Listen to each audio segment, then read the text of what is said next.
All right, so welcome to another episode of Inside IALR. Thanks for joining us. So we have a fun one today. Sometimes, we're talking about internship programs. Sometimes we're talking about manufacturing processes. And today, of all things, we're talking about fermentation. So we here at the Institute for Advanced Learning and Research housed a one-week workshop this past week, January 13th through 17th, for basically training entry-level workers and even some college students on sort of the processes of fermentation. So we have 4 guests today, so it'll be a packed group. I'm going to have each of you guys introduce yourselves. Yeah, my name is Biswarup Mukhopadhyay. I'm a professor of biochemistry at Virginia Tech.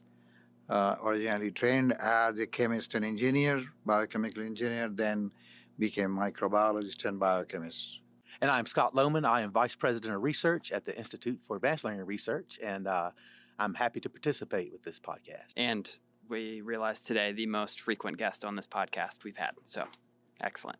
And I'm Justin Cesmat. I'm the product line manager for our bioprocessing product line at Distek. So we produce a line of benchtop bioreactors and controllers, which were used as the hands-on instrument for this training course. And my background is actually in biosystems engineering.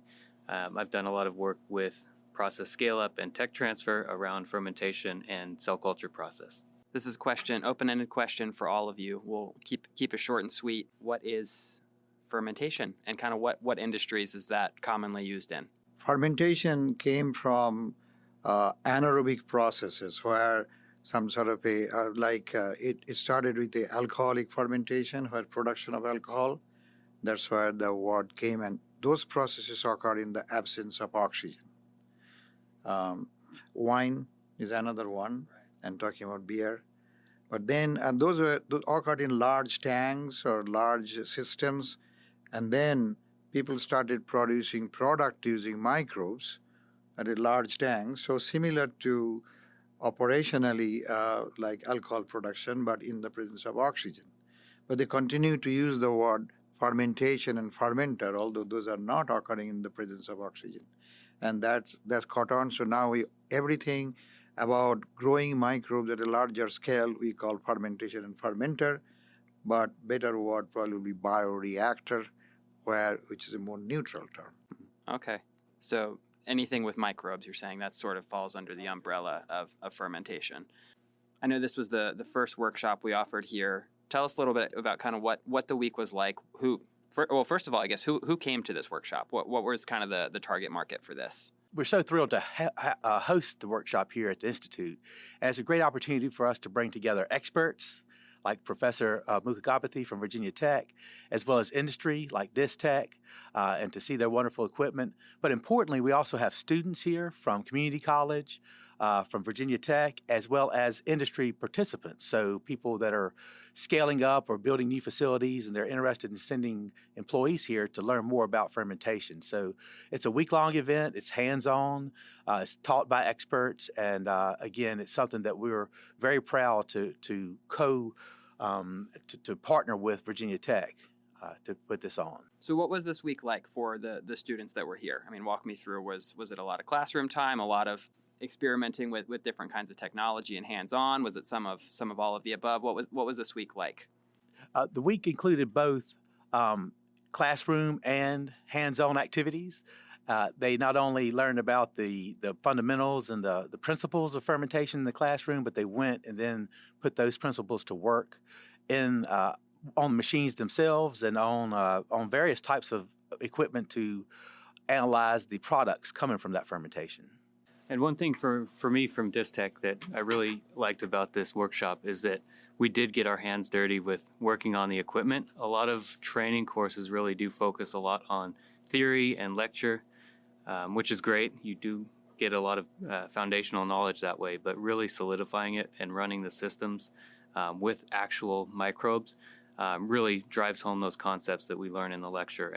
And so having the ability to go back and forth between the two, I think really sets these students up for understanding how the industry works, not only from a conceptual side, but when they run the small-scale bioreactors, those will scale to large scale, which they'll see in industry as they get out into the workforce. And with kind of what was going on this week specifically, I heard, I mean, you were talking about a bioreactor. I wasn't here. I wasn't able to come see it that day. Talk to me about kind of what students were learning with these reactors, what they got to do with them. Well, a student learned that a process originally will develop in a laboratory on a Petri plate, on a small containers like flasks, and then how to take that to a size or a scale where you can produce for marketing it or selling. So when things go from the lab to the large scale, sometimes things don't work out. So how to make it work? What are the precautions you could take at a smaller scale, and how to scale that up? Other option is scale down. So envision the larger scale from the very beginning. Design your experiment at a smaller scale so that will be one day will be scaled up. So they learn that, and it's a highly interdisciplinary. So talking about microbiology, chemical engineering, biochemistry, economics, all those combined. And here they learn how the process between the small scale and a reactor scale is different, and in what way it is similar. I think it's what you guys are both talking about is really cool, that the hands-on part of this workshop, that, you know, it's not just sitting in a class. It's very hands-on, getting your hands dirty, as you said, and also very multidisciplinary. I think that kind of wraps up a lot of what we try to do here at the Institute for Advanced Learning and Research. We have a lot of different training programs ranging from, honestly, elementary school, even for STEM camps and things like that, but middle school all the way through adult learners. And the whole point is that it's a good mix of classroom, but also you have to do it with your hands. You know, you're not just going to learn about it in the book. You have to do it. And whether that's training people for to work for Navy suppliers, or in a middle school classroom teaching them about welding, or now in these workshops we're offering here, they have to get their hands dirty, and I like to see that. Talk to me about kind of the collaboration of that.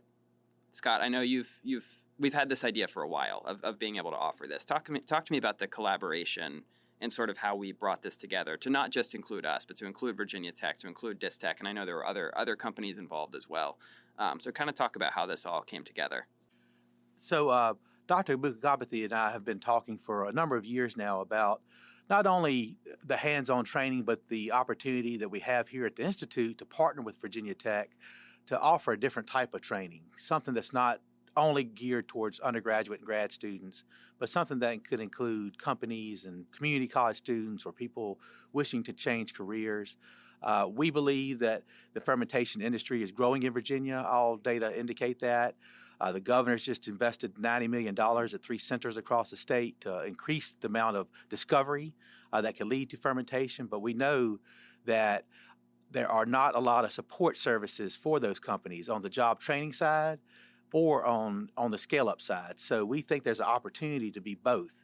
And the Institute's a great place to do it because we're flexible. We have wonderful facilities and classrooms and labs right next to each other. And for you guys at Distek, I mean, how did you get involved in this, and sort of why would you want to be involved in something like this? Yes, so Distek really, as far as our instrumentation goes, one thing that we really do emphasize is ease of use, offering a system that can be a very good training platform for new scientists that are getting into large-scale bioprocessing, bioreactors, that sort of thing. So whenever we have the opportunity to support these types of training centers, we jump on them because it really does, it's a gap that I notice a lot when we're going to different customer sites and evaluations and universities, where many of the researchers are very much focused on the science, and they don't know how to take that science from a concept or from a petri dish, as Biswarup was saying,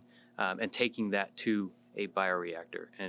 And so these types of courses really are going to help those scientists learn how to do that work and ultimately be more successful with their process scale up and actually taking their projects to industry. So as far as Distek goes, that's one thing that we really pride ourselves on.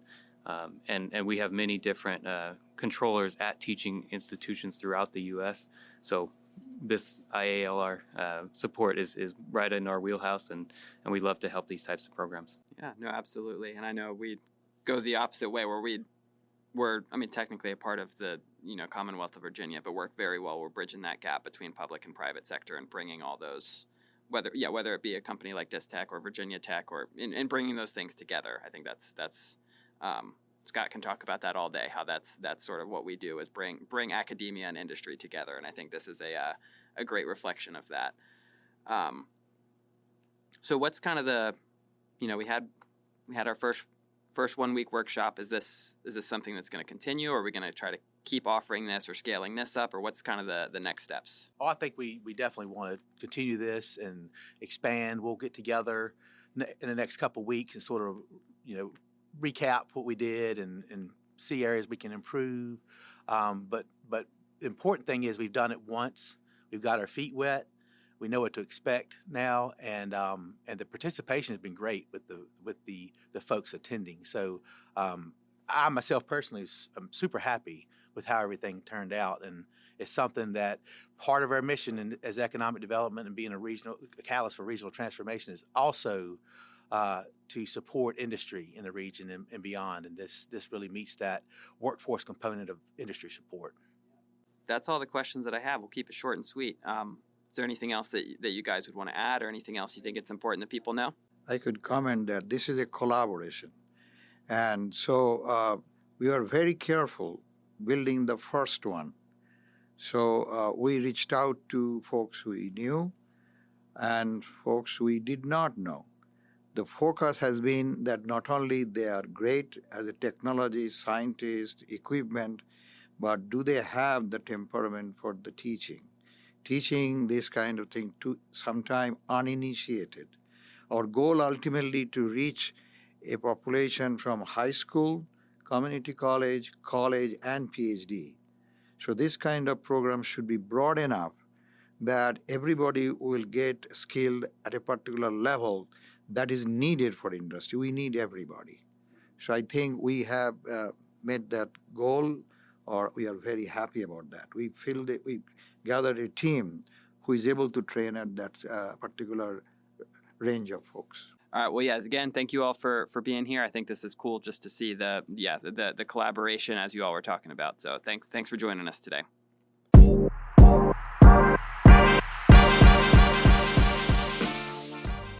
Megabytes IALR's on-site cafe features everyday favorites, convenient ordering options, and an eager staff ready to welcome and serve you.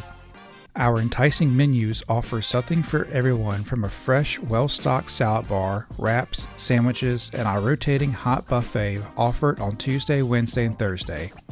Megabytes is open Monday through Friday from 9:15 a.m. until 1:30 p.m. To view menus and for more information, visit IALR.org/megabytes.